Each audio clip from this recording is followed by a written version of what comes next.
오늘 성경 말씀은 열왕기상 11장 1절에서 11절입니다. 솔로몬을 통해 우리가 얻을 수 있는 교훈 중에 하나는 아마도 신앙생활에서도 양 다리를 거치지 말자일 것입니다. 주지하다시피 우리는 솔로몬에게 배울 점들이 많이 있습니다. 솔로몬은 왕에 오른 뒤 하나님께 1000번제를 드리고 하나님의 뜻을 물었습니다. 그는 하나님의 뜻에 관심이 많았던 사람이었습니다. 나라와 백성을 잘 다스리는 지혜를 달라고 간구함으로써 하나님을 기쁘시게 하였습니다. 그러던 솔로몬이 어느 순간부터 변하기 시작했습니다. 오늘 본문 9절 상반절, 솔로몬이 마음을 돌려 이스라엘의 하나님 여호와를 떠남으로 여호와께서 그에게 진노하시니라. 여기서 우리는 분명한 사실을 하나 배울 수 있는데, 그것은 솔로몬뿐 아니라 우리도 얼마든지 마음을 돌려 하나님을 버리고 떠날 수 있다는 것입니다. 솔로몬은 하나님의 은혜로 이스라엘이 이제껏 가져보지 못한 부와 권력을 가졌습니다. 넘쳐나는 부와 권력을 손에 쥔 솔로몬에게 어느 순간 이 엄청난 복과 은혜를 유지할 수 있을까 하는 두려움이 몰려왔습니다. 사람들은 불투명한 미래를 대비하기 위하여 보험을 듭니다. 이렇게 보험을 드는 것은 전혀 문제가 안 됩니다. 하지만 하나님을 믿지 못하는 불신앙 때문에 세상에 보험을 들어놓는 식이라면 문제입니다. 솔로몬은 엄청난 부와 권력을 지키기 위해서 보험을 들었습니다. 그것이 오늘 본문 1절부터 3절입니다. 솔로몬이 주변 왕국들과 맺은 정략적인 혼인관계가 그가 들어놓은 보험이었습니다. 솔로몬이 이렇게 보험을 든 것은 아무래도 하나님 한 분만 믿는 것으로는 불안하고 뭔가 완전하지 않다고 생각했기 때문일 것입니다. 수많은 이방 여인들과 정략 결혼을 한 것은 분명히 잘못입니다. 그런데 더 큰 잘못은 그가 영적으로 양 다리를 걸쳤다는 것입니다. 솔로몬은 결코 하나님을 안 믿는 사람이 아니었습니다. 그는 분명 하나님을 믿고 있었습니다.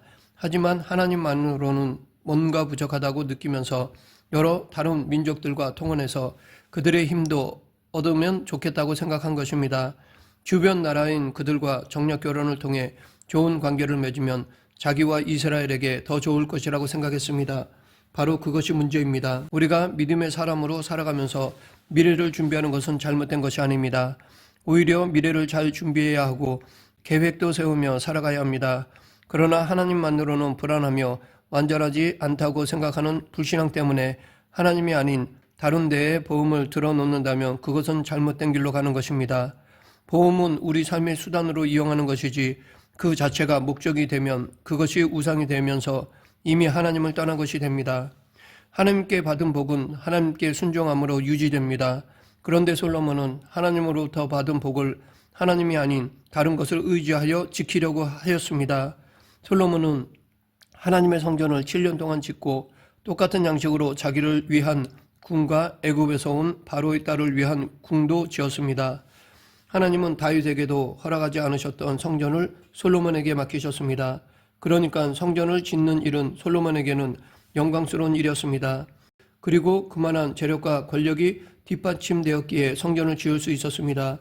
그런데 그가 이 영광스러운 일을 하면서 또 다른 일도 하였습니다. 자기의 왕비인 바로의 딸을 위하여도 건축을 한 것입니다. 흥미로운 점은 그가 다른 뜰에 왕궁을 짓고 바로의 딸을 위해서도 같은 궁전을 지어주었다는 것입니다. 자기 왕궁을 주랑 뒤에 있는 다른 뜰에 짓고 또 눈에 잘 띄지 않는 왕궁 깊숙한 곳에 바로의 딸을 위한 궁을 지어서 사람들이 눈치채지 못할 것이라고 생각했던 것입니다. 사람들은 하나님의 전을 완공한 솔로몬을 칭찬했을지 모르지만 하나님은 다른 뜰에 또 다른 왕궁을 세운 솔로몬의 변질된 모습을 보셨습니다. 왕궁은 보였겠지만 바로의 딸의 궁은 잘 안 보이는 데에 지었기에 사람들이 모를 것이라고 생각한 것입니다. 그래서 사람들은 솔로몬이 멋지게 성전을 지었다고 칭찬했겠지만 하나님은 그의 변질된 마음을 보셨습니다.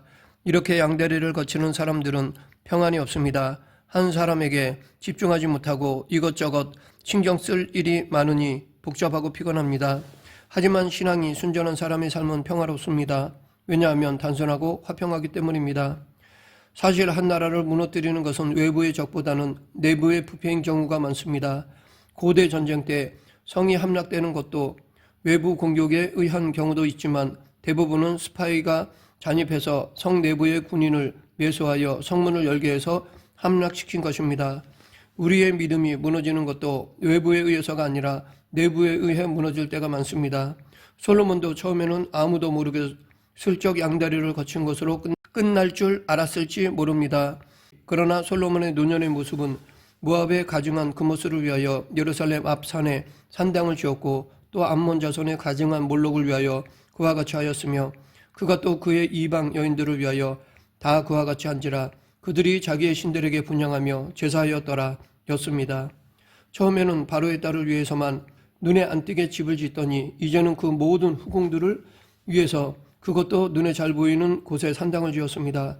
예루살렘 성전을 둘러싸고 수백에서 수천 개에 이르는 산당을 건축한 것입니다.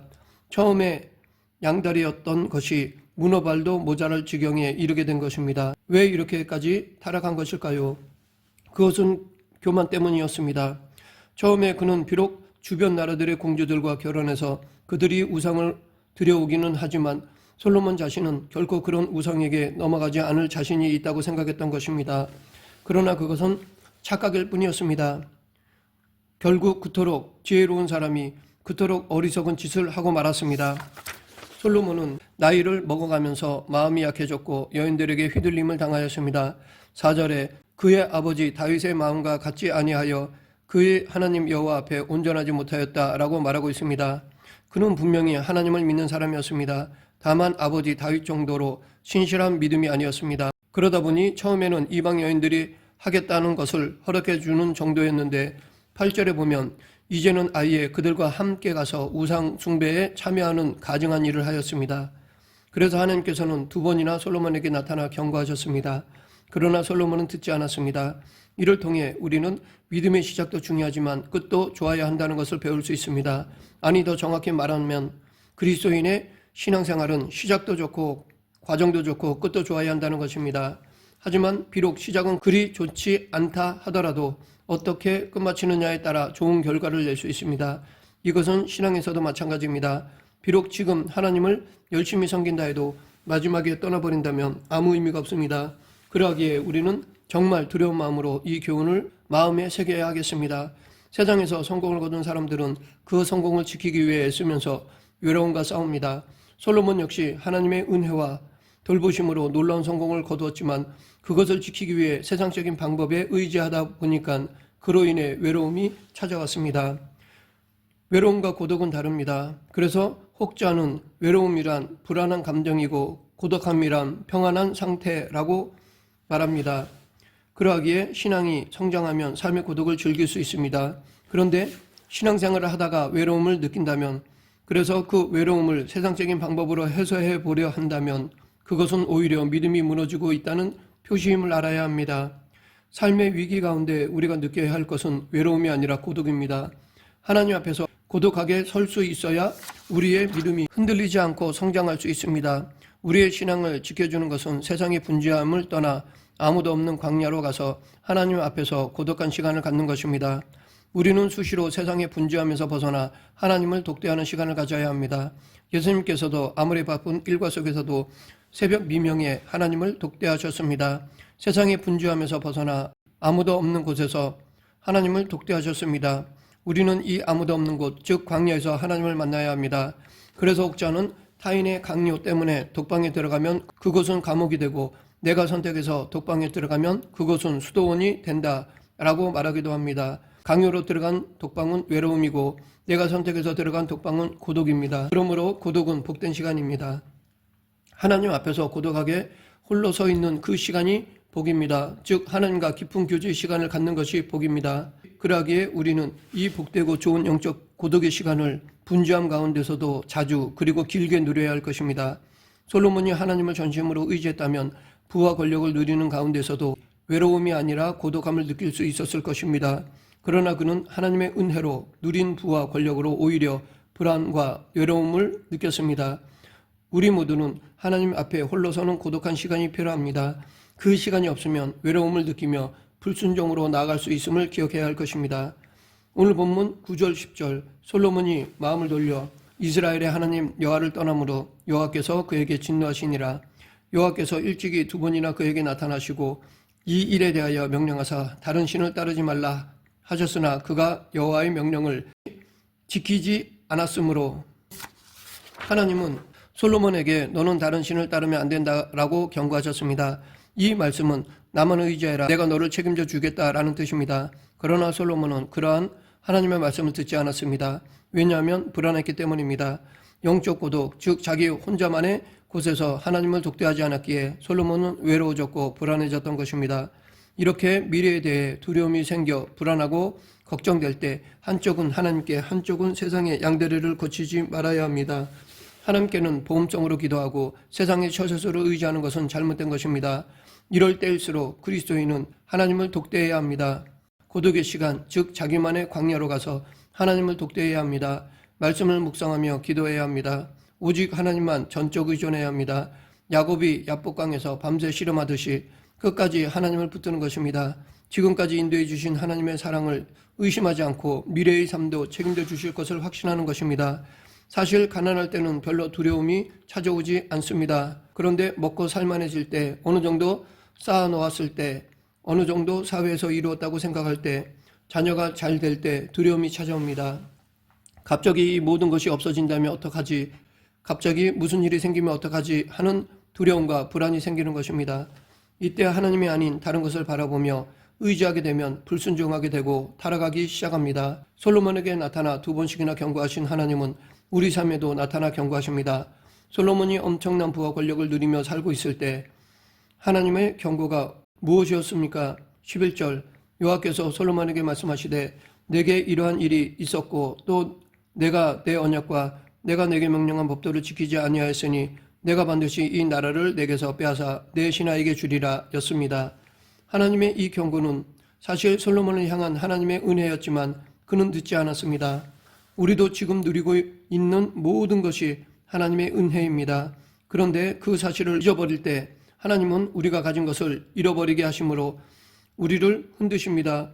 그래서 결국 돌아오도록 도와주시는 것입니다. 솔로몬이 하나님을 제대로 섬기지 않고 우상숭배의 길로 가니까 이스라엘의 속국으로 있던 나라들이 독립을 위해 전쟁을 일으켰고 솔로몬이 신임하던 여로보암이 그를 대적하게 되는 일이 벌어졌습니다. 그때 솔로몬이 돌이켰으면 이런 일이 일어나지 않았을 것인데 그는 하나님의 말씀을 듣지 않았고 불순종하였습니다. 하나님의 경고는 협박이 아니라 또 다른 은혜입니다. 당신이 주시는 복을 계속해서 누리게 하기 위한 조치입니다. 그러하기에 우리는 하나님께서 경고하실 때 잘 듣고 돌이키며 순종해야 합니다. 그런데 솔로몬이 결국 나중에는 그 은혜를 깨달았던 것 같습니다. 우리는 그것을 전도서 1장 1절에서 3절을 통해 유추해 볼 수 있습니다. 다윗의 아들 예루살렘의 왕 전도자의 말씀이라. 전도자가 이르되 헛되고 헛되며 헛되고 헛되니 모든 것이 헛되도다. 해 아래에서 수고하는 모든 수고가 사람에게 무엇이 유익한가? 이것은 가장 찬란한 인생을 살았지만 말년에 하나님을 떠났던 솔로몬의 마지막 고백입니다. 이를 통해 인생의 성공을 놓치지 않으려고 걸쳤던 양다리가 그의 인생을 험하게 만들었다는 것을 알 수 있습니다. 전도서의 주제는 하나님의 말씀에 불순종해 보니까 결론은 험이었다라는 것입니다. 이처럼 우리 인생에 찾아오는 허무함은 가진 것이 없어서가 아니라 오히려 가진 것을 지키기 위해 눈에 보이는 것을 의지할 때 찾아옵니다. 우리의 가장 근본적인 문제는 가장 확실한 하나님을 끝까지 붙잡지 않고 불완전한 세상의 처세서를 붙잡는다는 것입니다. 솔로몬이 한 일이 바로 그런 것이었고 우리도 그럴 때가 많습니다. 이 땅에 심어놓은 수많은 인생의 처세술이 우리를 붙잡아 주지 못합니다. 그것들이 오히려 우리 삶을 무너뜨리고 황폐하게 만듭니다. 우리가 붙들어야 할 오직 한 가지는 하나님입니다. 양다리를 거치고 살다가 결국 그것을 깨달은 솔로몬의 마지막 고백과 권면이 바로 전도서 12장 1절 2절입니다. 너는 청년의 때에 너희 창조주를 기억하라. 곧 공고한 날이 이르기 전에 나는 아무 낙이 없다고 할 해들이 가깝기 전에 해와 빛과 달과 별들이 어둡기 전에 비 뒤에 구름이 다시 일어나기 전에 그리하라. 우리는 공고한 날이 오기 전에 창조주 하나님을 기억해야 합니다. 말씀을 맺겠습니다. 우리에게 경고하시는 하나님의 음성이 우리의 삶의 은혜입니다. 그 경고가 지나면 공고한 날이 오게 되는데 그때는 너무 늦습니다. 그러므로 우리를 향한 지금의 경고는 하나님의 가장 구체적인 사랑의 표현인 것입니다. 인생의 황금기는 우리가 복을 누릴 때가 아니라 하나님을 경외하며 그분을 끝까지 바라보는 때임을 기억하고 오직 하나님만 신뢰하는 믿음으로 승리하는 우리 모두가 되길 간절히 축원합니다. 기도하겠습니다. 생사 화복을 주관하시는 하나님 아버지, 어떤 상황과 여건 속에서도 예수님 안에 거하며 하나님 우선순위로 살아가는 그리스도인이 되게 하여 주시옵소서. 예수님 이름으로 기도드립니다. 아멘.